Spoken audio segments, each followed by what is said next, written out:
Everybody ready? All right, go ahead. After watching the film of the Gonzaga game, was there anything that stood out to you that didn't really catch your eye while watching it live? Well, Wilson missed some shots I think he normally makes, but we at least had a hand up. But, you know, I think our energy was back, which, you know, sometimes you can't really tell, but I thought for the most part that was like we were playing before. Dre was great defensively, which, you know, he's getting so much better, but watching the film, see a lot of things, and then I'm lucky, he's lucky he's alive, because he took some shot. You know, that was, I knew he got hit, but watching on film, he really got hit. I don't know. It wasn't a violent thing in terms of the kid was trying to hurt him, but he really got hit. And then, you know, they're really good. We beat a really good team. So. With UConn, what explains the success you guys have had with them since you joined the conference? You've got some big wins against that program. Well, I mean, if you beat UConn, it's a big win. I don't care where or who you are, because they're that type of program. They have such a pedigree. But first game, we had all the stars lined up because it was our first game in Moody. And the environment was kind of incredible. And, you know, a lot of people were curious about Moody and how it looked, but I think everybody realized the type of program Connecticut is. And so I think they were really shocked that our kids were up for it. I don't look at us having success. You know, I was asked the same question today on a bunch of their writers. We played our best games against them, to be honest. I think that's why we've been able to win sometimes. Even the game we lost at Hartford, you know, we played good, but, you know, Purvis just had an incredible game. I guess a lot has to do with their pedigree. It gets you guys. Yeah, I mean, you know, we haven't done what UConn's done, obviously, but the fact that we've had a good year, and now we're faced with what UConn's faced every night. And I think, obviously, when we looked at our schedule and knowing we were going in the Big East, and then when it went down to the American Conference, when you played Louisville, Cincinnati, UConn, Memphis, you know, those are games that are easy to get up for. And when you consider that what UConn has done, you know, even with Kevin, they won a national championship. So I'm sure every time our kids see that game, that's a game we're up for. You've been real critical of the NCAA the last day or so. The what? Critical of the NCAA penalties. No, I'm not. I mean, are you kind of having second thoughts about that as the season is? No, you know, I've said the same thing over and over again.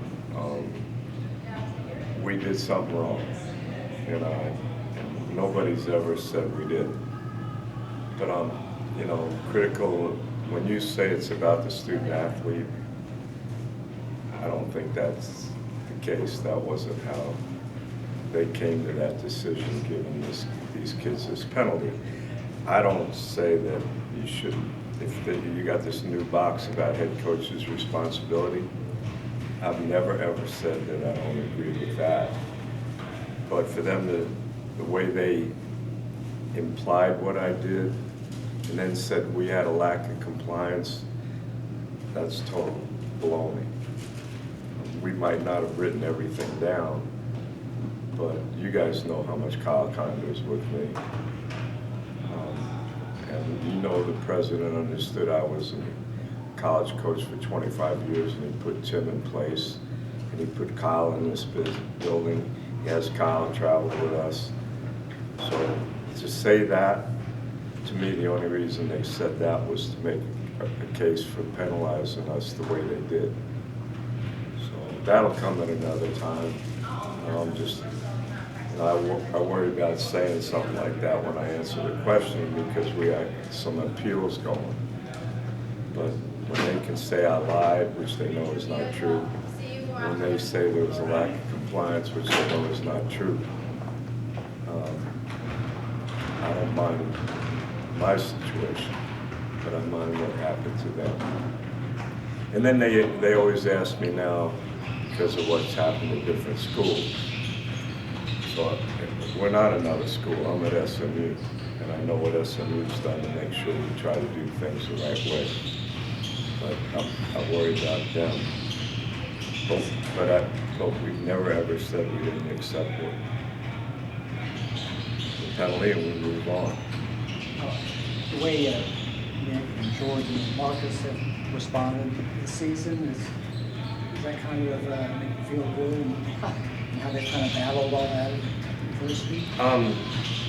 They really, you know, I don't know how many times I've said it. You know, every time I go to practice, every time I see them play, every time I'm around them. You know, not only those three, but all of them.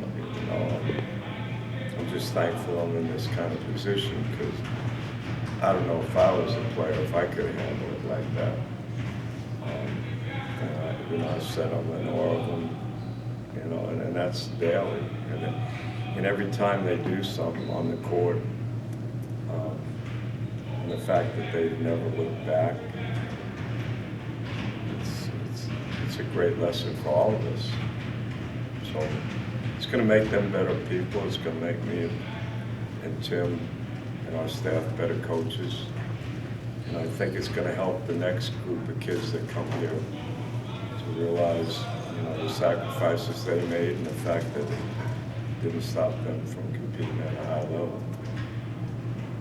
One more. When you look at, I know you said it's not all about the seniors, but for those three guys who won't play in the NCAA again, how much of their response to this was internal, their own character, and how much was you and your staff helping them navigate this situation?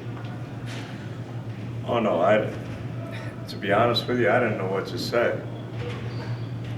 You know, when the penalty came up, I didn't know what to say because, you know, we were going through this for 16 months, and you know, Tim and I had no idea that this was even going to be a consideration. But I think it's their character. You know, it's the way they feel about their teammates. You know, the way they feel about each other. But the big thing, and you know, we're talking about this now, and this kind of troubles me because we long since passed that. I don't think they could have gotten to this point in the season doing the things that they've done if they let that bother them. So on that note, I look at my life and I wish I could have handled a lot of situations like these kids have. So it just makes you proud to be around them. And we're not worrying about what we can't do, we're just worrying about what we can do. And the next game is to play well against Connecticut because we bounced back against a really good team. In an unbelievable atmosphere. And then the other thing is, when you say, how did I help get them through? I think the people in this community and the way they supported the kids really has been the most, I think the main reason why they've been able to do what they do. Because this community and the school, you know, they've kind of embraced these kids, realize what they're missing, and have been unbelievably supportive. I think that's done more than anything Tim and myself could ever say. You've always said that you enjoy the practice part more than the games, specifically when you go against coaches like Kevin Ollie, with whom you have a good relationship. Did the unique circumstances of this season change at all your feeling about games against a friend like Kevin Ollie? No, I don't get anything out of playing against people like him.